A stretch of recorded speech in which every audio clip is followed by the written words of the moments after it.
Je bénirai l'Éternel en tout temps. Ses louanges seront toujours dans ma bouche. Oh, j'aime qu'on ait un problème. Et puis qu'elle est content comme ça. Ah, m'pas caché, Dio. Depuis m'commence li Bible moi chaque jour, m'senti charge problème moi yo sorti sous dôme. Oh, si c'est comme ça, moi pour aller couvrir acheter un Bible. Dégagez au marché. Mais en attendant, ou qu'attendez radio-télévision d'espoir? Radio Vision d'Espoir.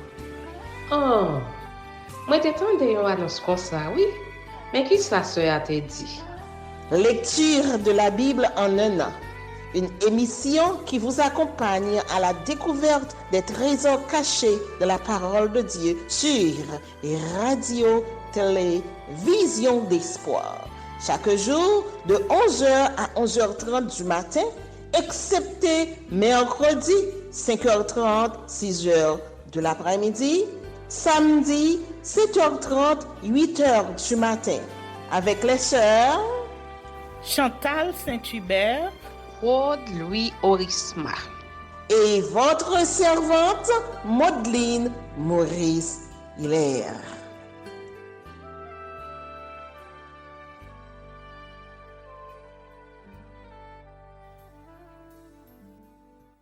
Saint-Esprit de Dieu, fais-nous la grâce de jouir de ta présence durant cette lecture qui enseigne, convainc, corrige, instruit et qui sauve.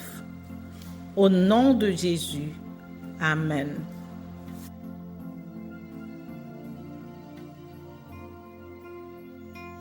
Deutéronome chapitre 29.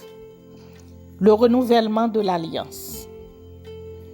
Voici les paroles de l'alliance que l'Éternel ordonna à Moïse de traiter avec les enfants d'Israël au pays de Moab, outre l'alliance qu'il avait traitée avec eux à Horeb. Moïse convoqua tout Israël et leur dit : Vous avez vu tout ce que l'Éternel a fait sous vos yeux, dans le pays d'Égypte, à Pharaon, à tous ses serviteurs et à tout son pays. Les grandes épreuves que tes yeux ont vues, ces miracles et ces grands prodiges. Mais, jusqu'à ce jour, l'Éternel ne vous a pas donné un cœur pour comprendre, des yeux pour voir, des oreilles pour entendre.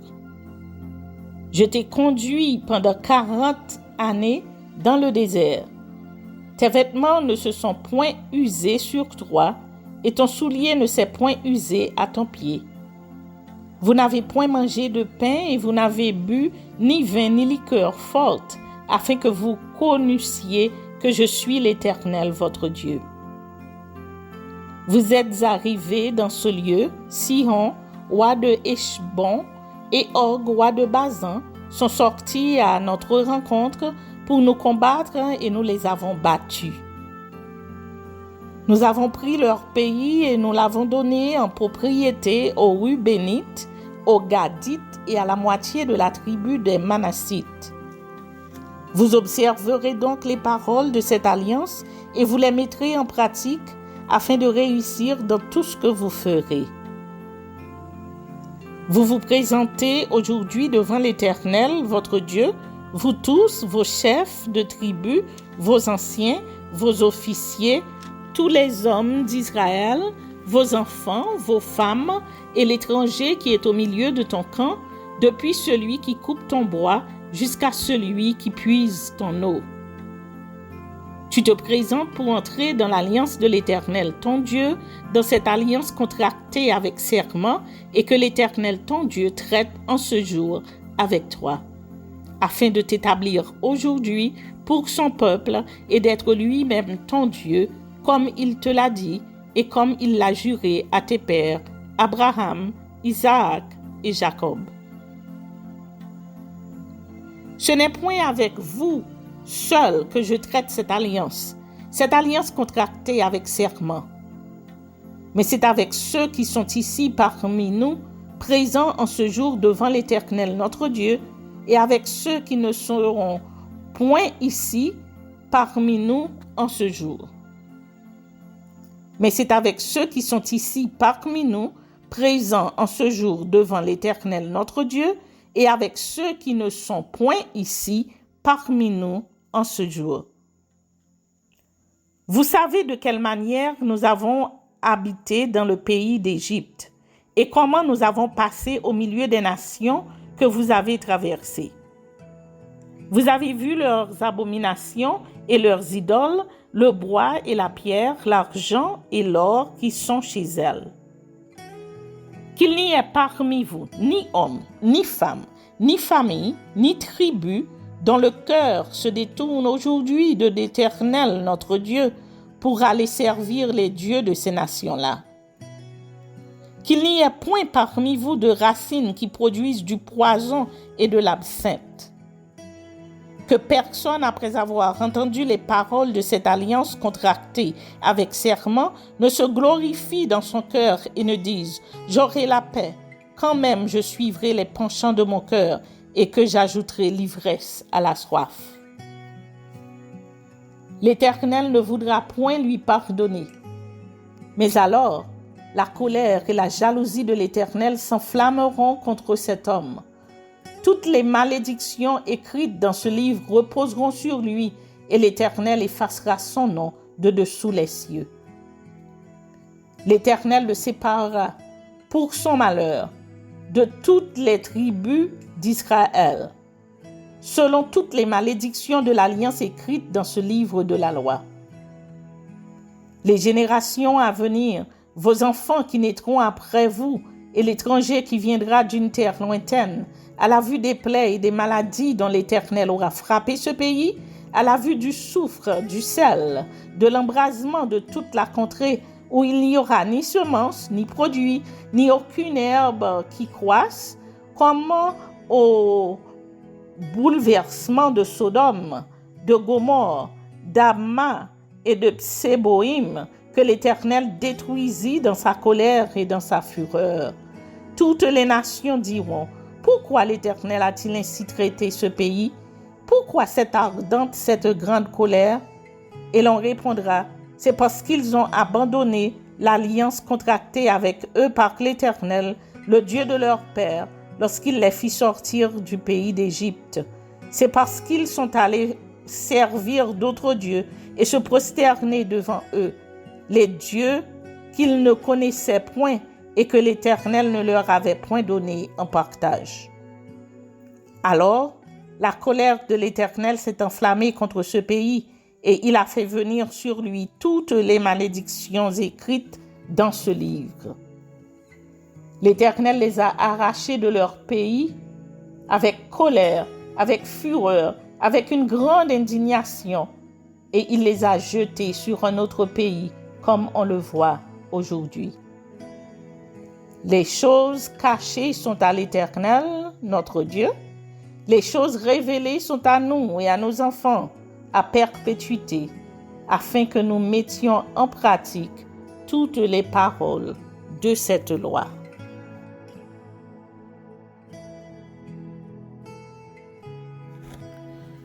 Deutéronome chapitre 30. Les promesses et les menaces. Lorsque toutes ces choses t'arriveront, la bénédiction et la malédiction que je mets devant toi, si tu les prends à cœur au milieu de toutes les nations chez lesquelles l'Éternel ton Dieu t'aura chassé, si tu reviens à l'Éternel ton Dieu, et si tu obéis à sa voix de tout ton cœur et de toute ton âme, toi et tes enfants, selon tout ce que je te prescris aujourd'hui, alors l'Éternel ton Dieu ramènera les captifs et aura compassion de toi. Il te rassemblera encore du milieu de tous les peuples chez lesquels l'Éternel ton Dieu t'aura dispersé. Quand tu serais exilé à l'autre extrémité du ciel, l'Éternel ton Dieu te rassemblera de là, et c'est là qu'il t'ira chercher. L'Éternel ton Dieu te ramènera dans le pays que possédaient tes pères, et tu le posséderas. Il te fera du bien, et te rendra plus nombreux que tes pères. L'Éternel ton Dieu circoncira ton cœur et le cœur de ta postérité, et tu aimeras l'Éternel ton Dieu de tout ton cœur, de toute ton âme, afin que tu vives. L'Éternel ton Dieu fera tomber toutes ces malédictions sur tes ennemis, sur ceux qui t'auront haï et persécuté. Et toi, tu reviendras à l'Éternel, tu obéiras à sa voix, et tu mettras en pratique tous ces commandements que je te prescris aujourd'hui. L'Éternel ton Dieu te comblera de bien en faisant prospérer tout le travail de tes mains, le fruit de tes entrailles, le fruit de tes troupeaux et le fruit de ton sol. Car l'Éternel prendra de nouveau plaisir à ton bonheur, comme il prenait plaisir à celui de tes pères. Lorsque tu obéiras à la voix de l'Éternel ton Dieu, en observant ses commandements et ses ordres écrits dans ce livre de la loi, lorsque tu reviendras à l'Éternel ton Dieu de tout ton cœur et de toute ton âme. Ce commandement que je te prescris aujourd'hui n'est certainement point au-dessus de tes forces et hors de ta portée. Il n'est pas dans le ciel pour que tu dises « Qui montera pour nous au ciel et nous l'ira chercher, qui nous le fera entendre, afin que nous le mettions en pratique. Il n'est pas de l'autre côté de la mer pour que tu dises « Qui passera pour nous de l'autre côté de la mer et nous l'ira chercher, qui nous le fera entendre afin que nous le mettions en pratique. » C'est une chose, au contraire, qui est tout près de toi, dans ta bouche et dans ton cœur, afin que tu la mettes en pratique.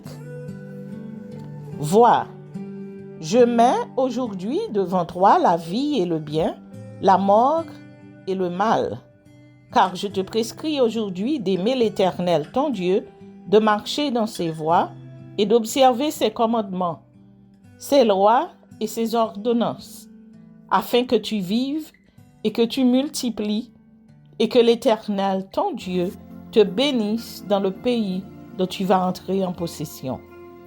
Mais si ton cœur se détourne, si tu n'obéis point, et si tu te laisses entraîner à te prosterner devant d'autres dieux et à les servir, je vous déclare aujourd'hui que vous périrez, que vous ne prolongerez point vos jours dans le pays dont vous allez entrer en possession après avoir passé le Jourdain. J'en prends aujourd'hui à témoin contre vous le ciel et la terre. J'ai mis devant toi la vie et la mort, la bénédiction et la malédiction. Choisis la vie, afin que tu vives, toi et ta postérité, pour aimer l'Éternel ton Dieu, pour obéir à sa voix et pour t'attacher à lui. Car de cela dépendent ta vie et la prolongation de tes jours. Et c'est ainsi que tu pourras demeurer dans le pays que l'Éternel a juré de donner à tes pères, Abraham, Isaac et Jacob.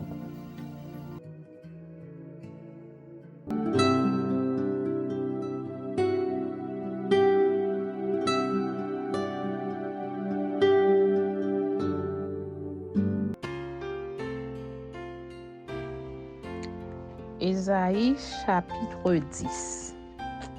Malheur aux magistrats injustes.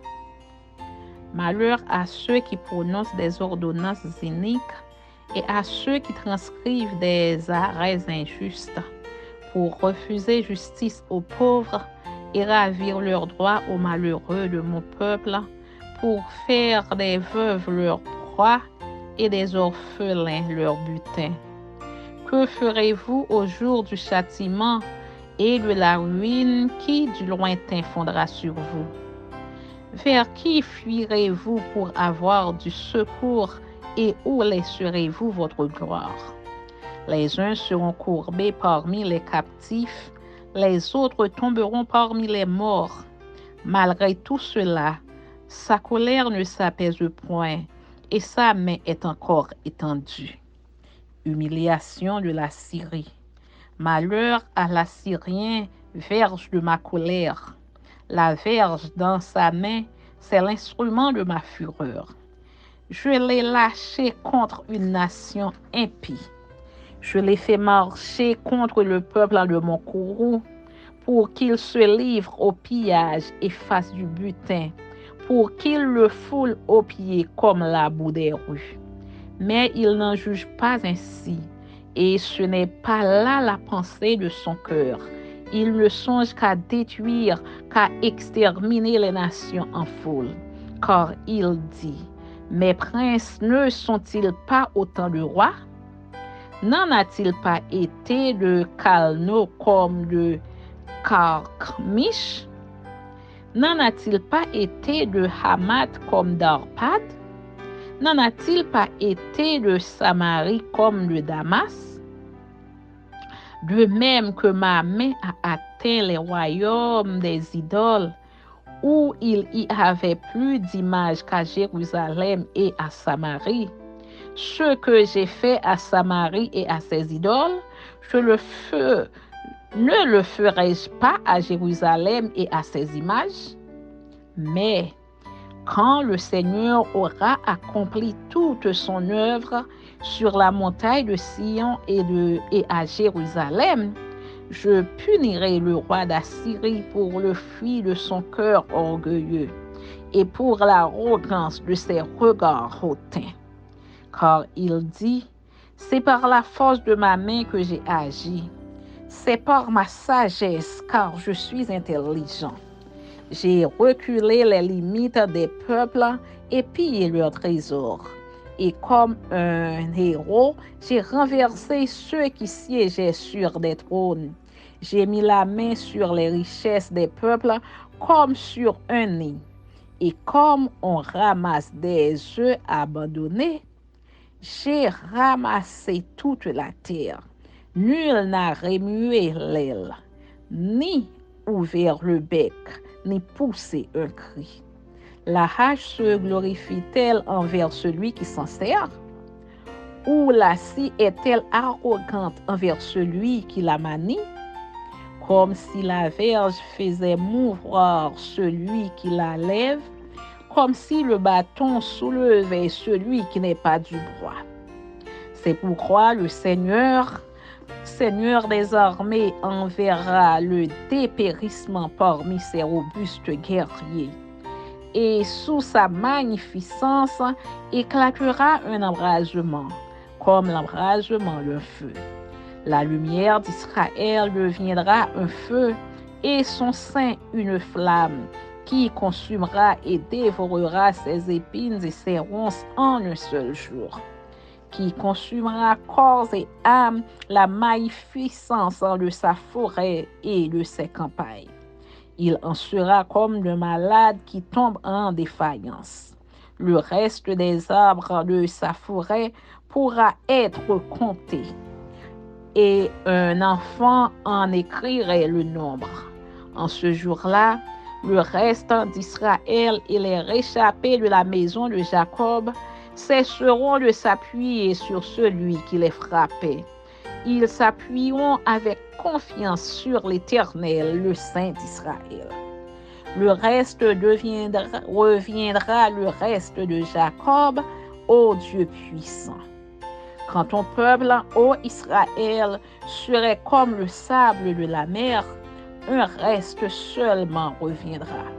La destruction est résolue, elle fera déborder la justice. Et cette destruction qui a été résolue, le Seigneur l'Éternel des armées l'accomplira dans tout le pays.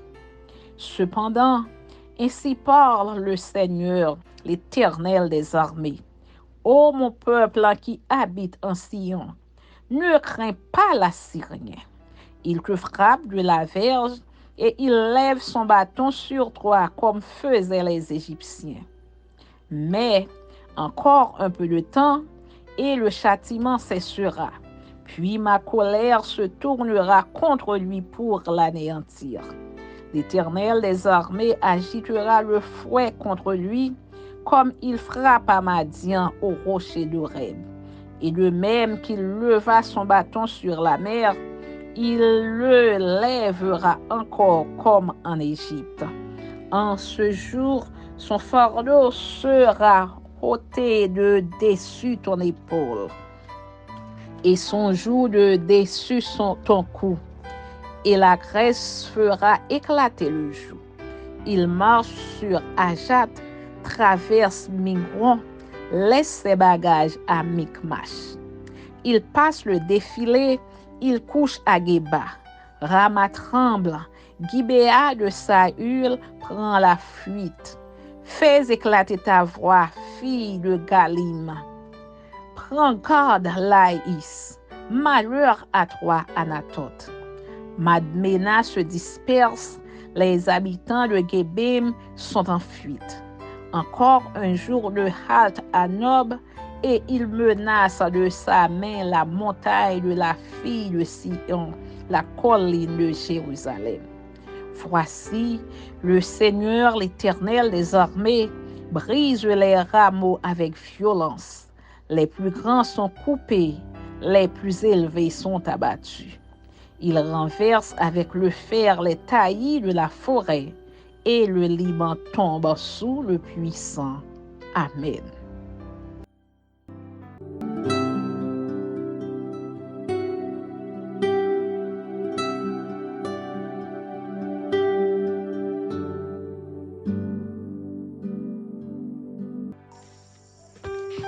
Romains chapitre 13. Soumission aux autorités. Que toute personne soit soumise aux autorités supérieures, car il n'y a point d'autorité qui ne vienne de Dieu, et les autorités qui existent ont été instituées de Dieu. C'est pourquoi celui qui s'oppose à l'autorité résiste à l'ordre que Dieu a établi, et ceux qui résistent attireront une condamnation sur eux-mêmes. Ce n'est pas pour une bonne action, c'est pour une mauvaise que les magistrats sont à redouter. Veux-tu ne pas craindre l'autorité? Fais le bien et tu auras son approbation. Le magistrat est serviteur de Dieu pour ton bien. Mais si tu fais le mal, crains, car ce n'est pas en vain qu'il porte l'épée, étant serviteur de Dieu pour exercer la vengeance et punir celui qui fait le mal. Il est donc nécessaire d'être soumis, non seulement par crainte de la punition, mais encore par motif de conscience. C'est aussi pour cela que vous payez les impôts, car les magistrats sont des ministres de Dieu entièrement appliqués à cette fonction. Rendez à tous ce qui leur est dû. L'impôt à qui vous devez l'impôt, le tribut à qui vous devez le tribut, la crainte à qui vous devez la crainte, l'honneur à qui vous devez l'honneur. Amour mutuel, vigilance et pureté. Ne devez rien à personne, si ce n'est de vous aimer les uns les autres, car celui qui aime les autres a accompli la loi. En effet, les commandements, tu ne commettras point d'adultère, tu ne tueras point, tu ne déroberas point, tu ne convoiteras point, et ce qu'il peut encore y avoir se résume dans cette parole. Tu aimeras ton prochain comme toi-même. L'amour ne fait point de mal au prochain. L'amour est donc l'accomplissement de la loi. Cela importe d'autant plus que vous savez en quel temps nous sommes. C'est l'heure de vous réveiller en fin de sommeil, car maintenant le salut est plus près de nous que lorsque nous avons cru. La nuit est avancée, le jour approche. Dépouillons-nous donc des œuvres des ténèbres et revêtons les armes de la lumière. Marchons honnêtement comme en plein jour, loin des excès et de l'ivrognerie, de la luxure et de l'impudicité, des querelles et des jalousies. Mais revêtez-vous du Seigneur Jésus-Christ et n'ayez pas soin de la chair pour en satisfaire les convoitises.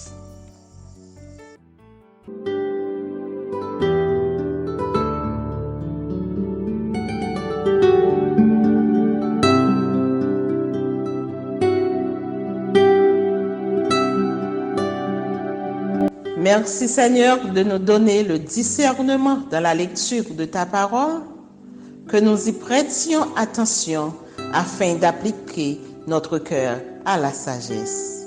Amen. Que celui qui a des oreilles pour entendre, entende, et que celui qui lit fasse attention.